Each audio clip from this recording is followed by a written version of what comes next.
महाराष्ट्राची कुलस्वामिनी आई तुळजाभवानी या आदिशक्तीचे वात्सल्य मांगल्य आणि पावित्र्य याचं मूर्तिमंत उदाहरण म्हणजे राष्ट्रमाता राजमाता माँसाहेब जिजाऊ.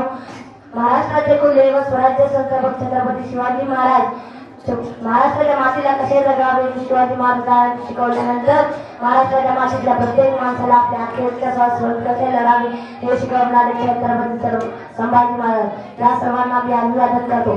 आता मी व्यासपीठावर उपस्थित कार्यक्रमाचे अध्यक्ष प्रमुख पाहुणे व माझ्या विद्यार्थी मित्रांनो, आज आपण इथे इतिहासातील दोन महान व्यक्तींच्या जयंत्या साजरी करण्यास जमलो आहोत. ज्या माऊली महाराष्ट्राच्या मातीमध्ये रोवलेली पहार काढून ज्या माऊलींनी गुलामगिरीचा ठेकाणावर प्रहार केला त्याच राष्ट्रमाता राजमाता माँसाहेब जिजाऊ और उठो जागो और तब तक ना रुको जब तक उसकी प्राप्ती ना असे सांगून युवकांच्या मनात प्रेरणा देणारे स्वामी विवेकानंद या दोघांनाही मी माझा मानाचा मुजरा. राजमाता जिजाऊ हे नाव उच्चारलं की आपल्या डोळ्यासमोर फक्त इतिहास उभा राहत नाही तर एक दत्तकचा विचार उभा राहतो. ज्या विचाराने महाराष्ट्राला अवघ्या जगात एक मोलाचं स्थान मिळवून दिले आहे. एक उडाली ठिंगी लाख पेटलेल्या मशाली, एक उडाली ठिंगी लाख पेटलेल्या मशाली. स्वराज्याच्या संकल्पाची नवी पहाट झाली, स्वराज्याच्या संकल्पाची नवी पहाट झाली. राजमाता जिजाऊचा जन्म बुलढाणा जिल्ह्यातील सिंदखेड राजा येथील देऊळगाव येथे 12 जानेवारी 1598 रोजी सरदार लखुजीराव जाधव व माळसाबाई यांच्या पोटी झाला आणि त्यांचा विवाह मराठवाड्यातील शहाजीराजे भोसले यांच्याशी झाला व त्यांचा महाराष्ट्र विदर्भातील एक मराठवाड्याची सून झाली आणि जिजाऊ पुण्यात येऊन स्वराज्याची मूर्तमेढ रोवली. जिजाऊ फक्त शिवाजी महाराजांची आई नव्हे तर मातृत्वाचा असा आदर्श आहे ज्याने फक्त एक युग घडत नाही तर एक पिढी घडते. राष्ट्रमाता जिजाऊ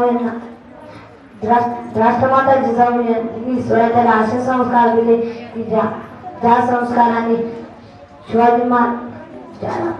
संस्काराने परस्त्रीला माता मानण्याची भावना प्रत्येक मराठी मनामनात निर्माण झाली.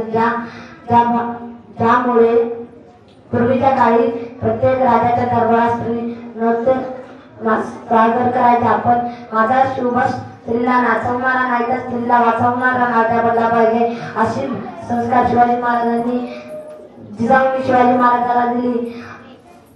मला सांगताना अभिमान वाटतो की जगात फक्त केवळ एक माझा राजा ज्याच्या दरबारात स्त्री कधी नाचली नाही आणि त्यामुळे जय जिजाऊ जय शिवराय म्हणण्याआधी जिजाऊ हे नाव पहिले घ्यावंच लागते. कारण जिजाऊ असतील तर शिवबा घडतील, जर जिजाऊ पाठीशी उभ्या राहतील तर शिवबा उभे राहतील आणि जर जिजाऊ जन्माला येतील तर शुभा जन्माला येतील. मी तुम्हाला अफजल खान प्रसंगाचा एक किस्सा सांगू इच्छितो. ज्या अफजल खान नावाचा एक धिप्पाड सरदार स्वराज्यावर चालणारा त्यावेळी राजा महाराजांना म्हणाले, महाराज संकट मोठं आहे, आपण कुठेतरी आज्ञास्थळी निघून जावे. तर महाराजांच्या आधी जिजाऊ करडल्या, शुभा केवळ आमचा पुत्र नाही तर मराठी मुलकाचा स्वाभिमान आहे आणि आमचा पुत्र गमावला तरी बेहत्तर, पण मराठी मुलकाचा स्वाभिमान असा पळून जाता कामा नाही. जिजाऊ मंत्र म्हणावं असते, जिजाऊ तुम्ही नसला तर नसते घडले शिवराय आणि शंभू छावा. जिजाऊ तुम्ही नसला तर नसते घडले शिवराय आणि शंभू छावा. जिजाऊ तुम्ही नसते तर आम्हाला नसता मिळाला स्वराज्यासाठी मला. जिजाऊ तुम्ही नसते तर नसते लढले मावळे. जिजाऊ तुम्ही नसते तर नसते साजरे झाले विजयाचे सोहळे. धन्यवाद.